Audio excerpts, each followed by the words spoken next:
Imagine a battlefield where your ultimate security guards are, you know, completely awake, heavily armed, and yet they're totally blind to the enemy walking right past them. Right. It sounds impossible, but that is the bizarre reality of liver cancer. Exactly. I mean, usually when we talk about the immune system fighting off a disease, there's this expectation of a loud, chaotic battlefield. You get an infection, alarms blare, and white blood cells rush in. It's supposed to be aggressive, yeah. The immune system is essentially designed to make a huge scene so that every defensive mechanism knows exactly where to go. But when you step into the world of tumor immunity, specifically hepatocellular carcinoma, so liver cancer, suddenly that battlefield goes terrifyingly quiet. Yeah, it's like a microscopic landscape where the body's intelligence officers, the macrophages, are just inexplicably asleep on the job. And uncovering exactly how the tumor pulls off this stealth mission is our goal for you today in this deep dive. We are unpacking a really dense, fascinating study from December 2025. Right, from the journal Cell, Death, and Disease. Exactly. And this paper attempts to solve the paradox of tumor immunity by tracing the biological sabotage down to the exact molecular level. Down to the individual proteins. And because this cascade of events is so incredibly complex, we're going to use a visual analogy to help you hold on to it. I love this analogy. It really helps map it out. Think of it like a heist movie. So we have a rogue commander who issues a corrupt order. That order brings in a troublemaker who gags the factory manager. With the manager out of the way, the cellular garbage trucks go into absolute overdrive. Right, they just start trashing everything. Exactly. And what do those hyperactive garbage trucks do? They throw away the tripods holding up the security cameras. No cameras, no immune response. That is a remarkably accurate roadmap for the biology we're about to explore. So let's start with those security cameras, or rather the cells operating them, which are the macrophages. Right. And in a healthy scenario, macrophages don't just eat pathogens, right? No, not at all. They are the intelligence gatherers. After digesting a threat, they process it and physically display pieces of that threat on their outer surface. Using those special presentation trays. Yeah, the MHC holy molecules. They're essentially printing out wanted posters and holding them up for the rest of the immune system. Specifically showing these antigens to Th1 cells, right? The heady artillery. Exactly. But in the microenvironment of liver cancer, that intelligence gathering just halts. And the researchers wanted to understand why. Right, so they looked at the genetic activity of individual cells inside these tumors using single-cell RNA sequencing. And they expected to see the usual suspects, right? Like M1 or M2 macrophages. Exactly. Typically, you either have M1 macrophages, which are pro-inflammatory, they fight tumors. Right. Or M2 macrophages, which are anti-inflammatory and are often hijacked by tumors to suppress the immune response. But they didn't just find M1 or M2, they found a completely distinct, non-classical subpopulation of macrophages. Yeah, these cells lacked the standard identity markers for either group. They were operating on an entirely different program. And this is where we meet our rogue commander. Right. By mapping out the genetic control room of these unique macrophages, the researchers discovered that a single transcription factor was pulling all the strings. It's called RNA-CH2C. Right. Wait, I have to jump in here because that name rings a bell. Yeah. Isn't RNA-CH2C normally involved in DNA repair? It is, yeah.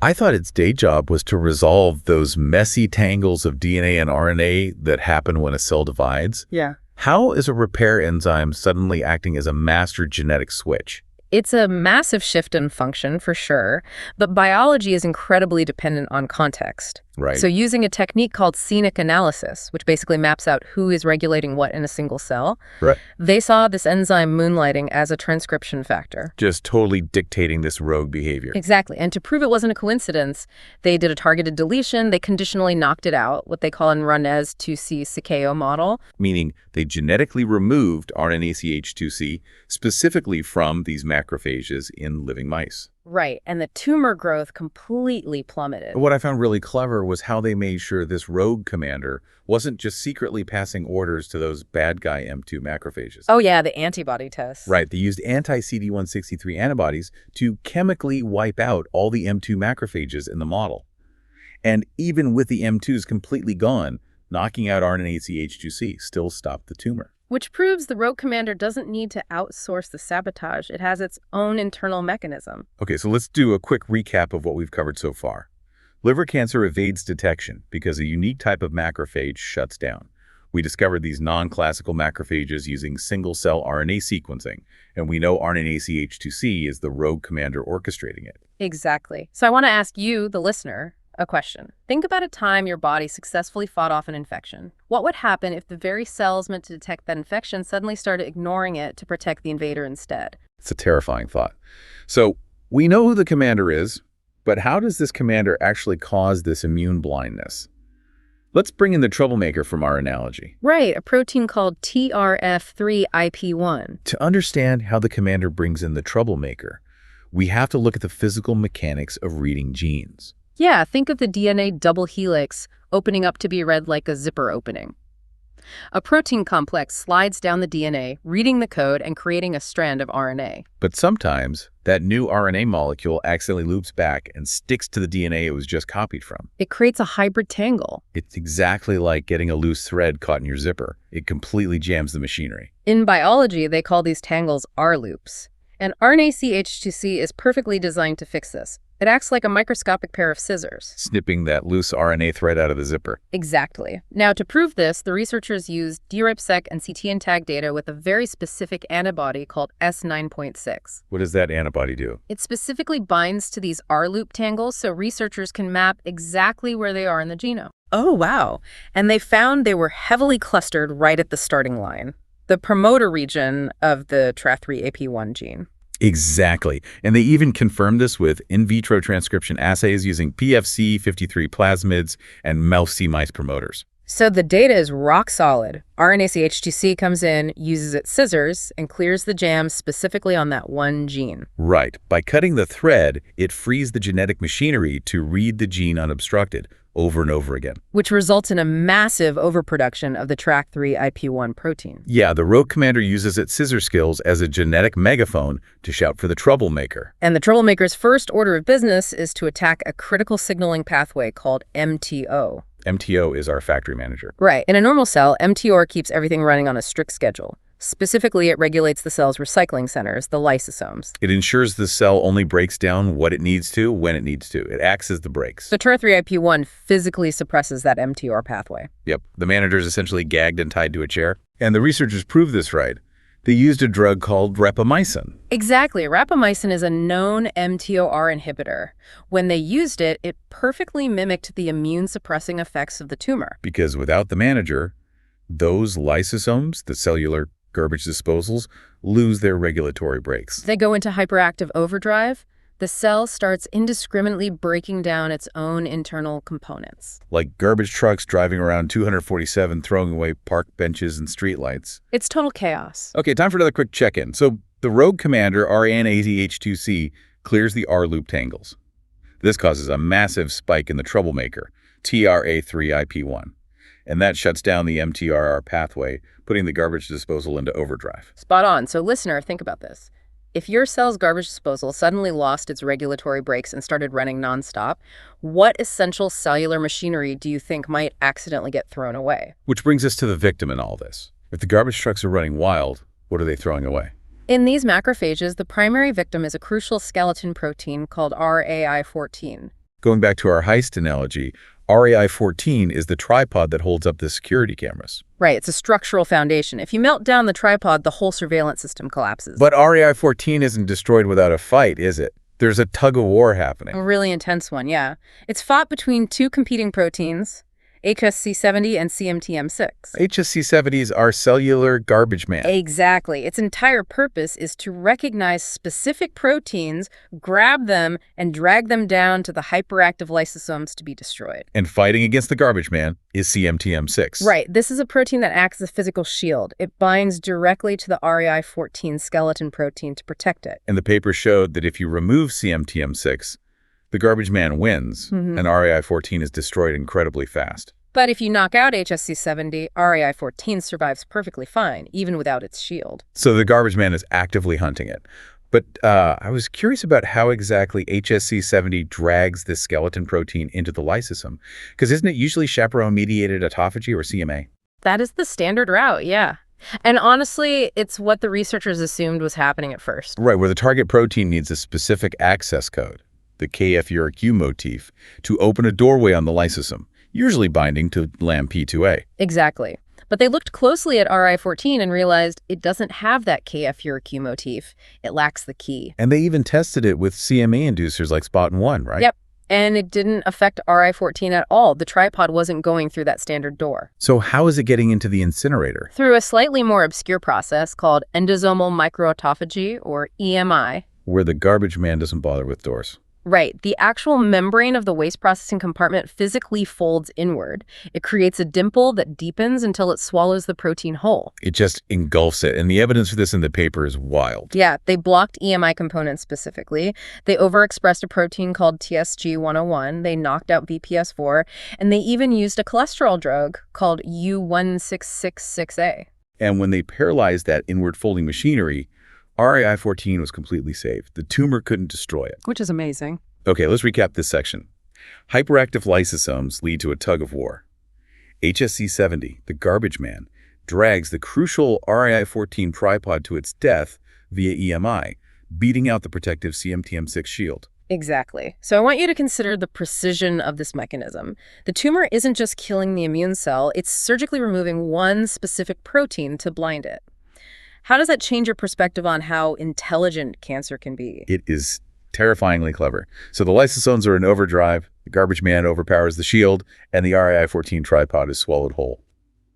But what does RI14 actually do when it's not being melted down? Right. Why is it so vital? Because RI14 provides the structural integrity for a process called macrophages. Which literally translates to cell drinking, right? And it's not taking tiny, polite sips. No. The macrophage extends these massive cellular arms and takes giant, non-specific gulps of the surrounding fluid.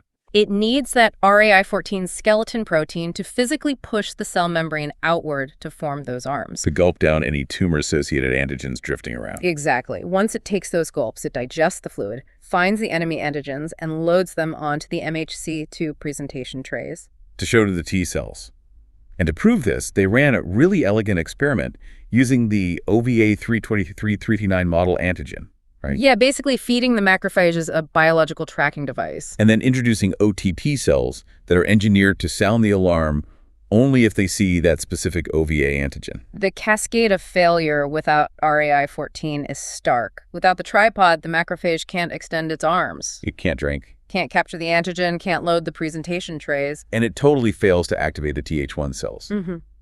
The researchers saw massive drops in immune alarms like TNF-alpha, IFN gamma, and IL-2. The liver tumor was totally invisible, but this is where the narrative shifts into a massive clinical breakthrough. Because what happens if we take out the commander in a living scenario? Right. They tested this using a patient-derived orthotopic xenograft model, a PDO-X model. So they took actual human liver cancer tissue and implanted it directly into mice. Exactly. And to target those rogue macrophages, they used an Ad5F35 adenovirus vector. Basically, a highly engineered delivery vehicle carrying instructions to delete the RNA-H2C command center in human macrophages. And taking out the commander slowed the tumors down. But the real magic happened when they combined this tactic with standard immunotherapy drugs. Like anti-PD-1 or anti-CTLA4 immune checkpoint inhibitors. Yeah. When they blocked RNA-HEHT and administered those drugs, tumor growth just crashed. The macrophages woke up, rebuilt their tripods, drank the fluid, and called in the T-cell cavalry. And this has huge implications for patients. They looked at tumor immune dysfunction and exclusion data, the TIDE database. What did that show? It showed that human patients with naturally lower levels of RNA-CH2C in their tumors respond significantly better to existing immunotherapy. It's a ready-made biomarker. Exactly. Okay, final mini recap. Loss of RAI14 stops cell drinking, preventing antigen presentation. But blocking RNA-ZGC reverses this and supercharges standard immunotherapy. Right. So, listener, if a patient's own immune cells are being hijacked by this pathway, how might this change the way we screen patients before giving them expensive immunotherapy drugs? We should absolutely be profiling their macrophages first. We have covered a massive amount of molecular real estate today. We really did, from the tumor scale down to a single RNA thread. Let's synthesize the whole journey, walking through our heist one last time. We start with our rogue commander, RNA-ZH2C. By acting as scissors and clearing genetic R loops, it shouts into the megaphone to boost our troublemaker, TRIOAF3IP1. Right. The troublemaker gags our factory manager, mTOR, removing the brakes on the cell's garbage disposal. With lysosomes in overdrive, the cellular garbage man, HSC70, drags our security camera's tripod, REI-14, into the incinerator via EMI. Yep, swallowing it whole. Without its tripod, the macrophage can't take giant gulps of its environment. Cell drinking stops. No enemy antigens are captured, the presentation trays stay empty, and the killer T cells sleep while the liver cancer grows. But intervene and silence the commander and the cameras turn back on. When you zoom out, this study is a massive paradigm shift. How so? Well, a few years ago, RNA-seq was known for causing severe autoimmune diseases. Right, by failing to clean up nucleic acids, making the immune system too active, right? Exactly. But this research proves that inside a tumor, it acts as a master transcription factor. It orchestrates a targeted degradation pathway specifically to suppress the immune system. It has a completely dual nature depending on the cellular context. Which leads to a fascinating, somewhat haunting unknown. We've focused on how this pathway suppresses immunity, but the data hinted at other massive systemic shifts. Like what? These RNA-seq-driven cells are also heavily involved in altering lipid metabolism, and they influence cellular ferroptosis. Wait, ferroptosis, the really messy form of cell death driven by toxic lipid peroxides? Yes. So this one rogue commander isn't just hiding from T cells, it's rewriting how the cell processes fat and how it self-destructs. Wow. Which leaves you with a final thought to mull over. If RNA-seq is secretly operating as a master switch across all these distinct biological universes at once, what other latent, undiscovered programs are hiding in the dark matter of our immune cells? Just waiting for the exact right or wrong signal from a tumor to either completely cure us or betray us. That is a wild, slightly unsettling thought to leave off on. It really highlights the sheer complexity hiding inside a single cell. It's staggering. Next time you think of the immune system as a simple battlefield, remember the silent, microscopic espionage happening in the background. Thanks for joining us on this deep dive. We'll see you next time.